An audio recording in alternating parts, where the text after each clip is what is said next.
2022-23 Upper Deck Extended Series is coming out next Wednesday, which means we get our final 29 Young Guns for the 2022-23 product release cycle. Today, we're going to go through the checklist and see which ones you'll want to find in your box. Throughout the video, we're going to be reviewing their players from a value point of view. Typically, the biggest driver for a player's hobby value is how many points they get, with goals being weighted more than assists. So there are going to be some really solid players who just might not hit the score sheet a ton and they won't have a ton of hobby value, whereas there could be a guy who just absolutely sucks defensively but puts up 40 goals somehow, and their value just explodes. By the way, we will be having boxes of 2022-23 Extended Series available on our website at zephyrepic.com when it releases on Wednesday. We'll drop a link in the description below when that goes live, so feel free to check back on Wednesday or just check the site on Wednesday. Again, zephyrepic.com, link will be in the description.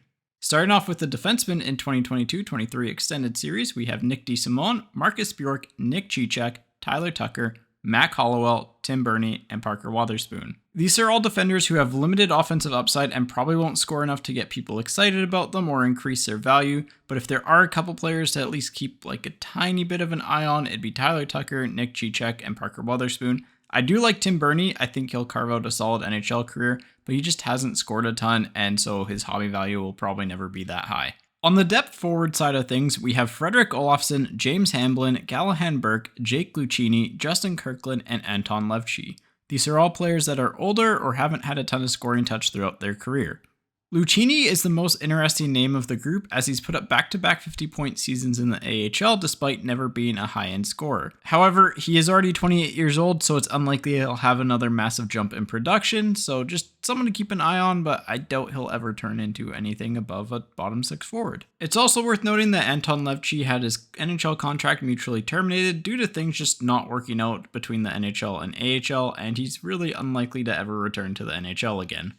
Moving on to our next group of players, we have Mate Blumel, Will Bidden, Simon Holmstrom, Sammy Walker, and Oscar Olausson. All five of these players fit a very similar mold of there being some slight potential, but for the most part they fall into the third line scoring forward as their upside. The three players to keep an eye on in this tier would be Simon Holmstrom, Sammy Walker, and Oscar Olausson. Holmstrom struggled to produce in his 50 games with the Islanders last year, but he showed glimpses of a decent offensive toolset and had okay underlying defensive numbers. There is a chance he puts it together, but I think it's much more likely he ends up as a third line checking forward. Sammy Walker just looks and plays like the kind of player you want to have as your third line center. He's able to provide some solid offensive punch and seems like he's fairly effective on the forecheck. He's had enough production in his game last year and throughout his career to put him on the list as there's some potential there, but I think it's just likely he'll end up as a solid third line scoring forward. Oscar Olausson had a really good draft year but hasn't shown any major signs of growth since then. He was just okay in the AHL last season, however he is only 20 years old, so he does have more time to develop than a lot of the other players in Extended. On to a couple of more boom or bust type of players, Jean-Luc Foudy and Semyon Argachintsev. As we talked about previously, offensive production is generally the biggest driver of a player's hockey card value, and these are the two forwards who I think have some slight top six upside. Jean-Luc Foudy's skating alone will get him an extra long look in Colorado this year. The former third round pick had an excellent year in the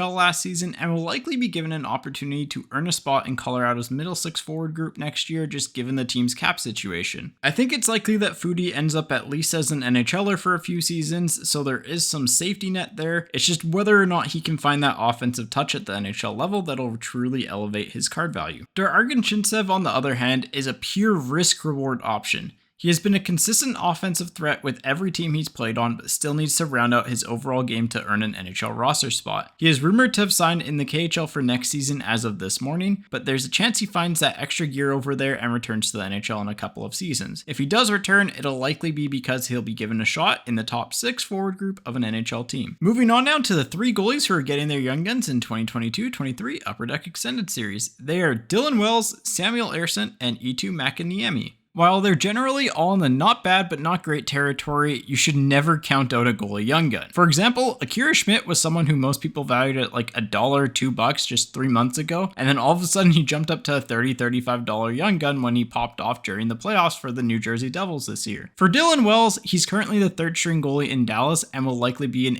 AHL starter next year. He is a UFA, so you don't have to necessarily worry about him being stuck behind Jake Ottinger. Samuel Ersson spent a lot of time last season as a Flyers AHL starting netminder and is probably 3rd or 4th on their depth chart. He has some potential but needs to have that breakout year pretty soon. That leaves us with Eetu Makiniemi, who has both the best results of the bunch and also the easiest path to the starting role. He's more likely to be in the NHL next season than both Wells and Ersson, and he honestly might get a fair share of games given that Kaapo Kähkönen struggled in San Jose last year. He's probably the one to keep your eye on the most, but again, the upside isn't super strong there, and he needs San Jose to be good to really prop up his value, and that's honestly probably a few years away anyways. Next up are Nikita Alexandrov and Pontus Holmberg. Alexandrov didn't look too out of place during his rookie season for the St. Louis Blues, and he scored at a relatively high pace in the AHL when he was sent down. He projects to be more of a middle six scoring forward than anything, but should at least carve out a few years in the NHL given his early success in North America. Pontus Holmberg, like Alexandrov, looked really solid when he got an opportunity to play with the Toronto Maple Leafs during the 2022-23 NHL season. He's probably going to get a really strong look in their top 9 this year if they can't find a way to keep Michael Bunting and Alex Kerfoot around for next season. And if he does hit and find some offensive success, Leafs cards tend to go up in value quicker than pretty much any other team outside of the Montreal Canadiens. Overall, both Alexandrov and Holmberg have middle six scoring potential, and while it's much more likely they end up as third line scorers, they do have some upside to be in the top 6.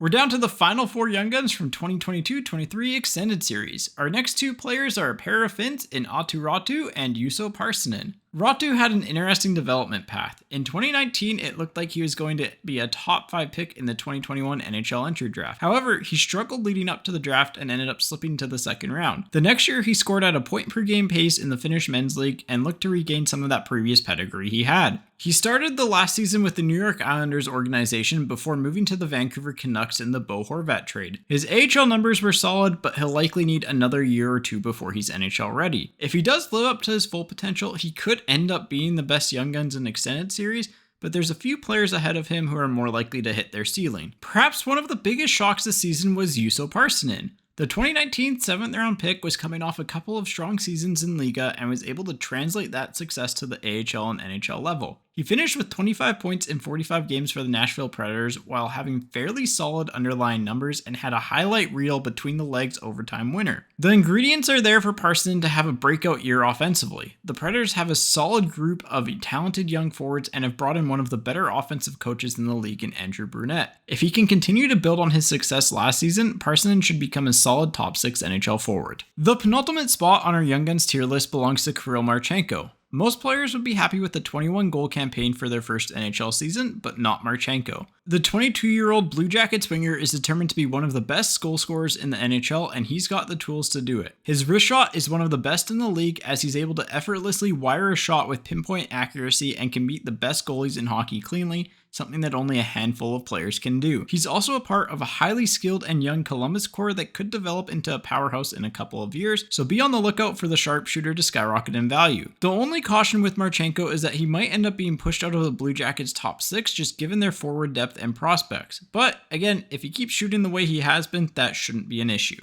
And last but not least, we have the player who is the clear headliner of 2022-23 Upper Deck Extended Series, Jonathan Berggren. A second round pick in 2018, Berggren had a solid first season in the NHL, recording 28 points in 67 games for the Detroit Red Wings. He's the only person on the checklist I feel relatively safe in saying they'll have at least 5 solid NHL seasons as a top 6 forward. He's also part of a young, talented core that features Lucas Raymond, Mo Seider, and Marco Kasper. If they all manage to make positive strides this year, Detroit could have one of the most potent offenses in the league and will be challenging for a playoffs as early as next season. That just about wraps things up for the video. Hopefully you enjoyed it. Let us know which Young Gun you are hoping to get from 2022-23 Upper Deck Extended Series. We'll be doing our first look unboxing for that on Wednesday on the release day. And again, if you're interested in picking up a box of Extended, we will have them available when it releases on Wednesday. So check the description for that. I'll see you on Wednesday for the first look. Take care and have a good weekend.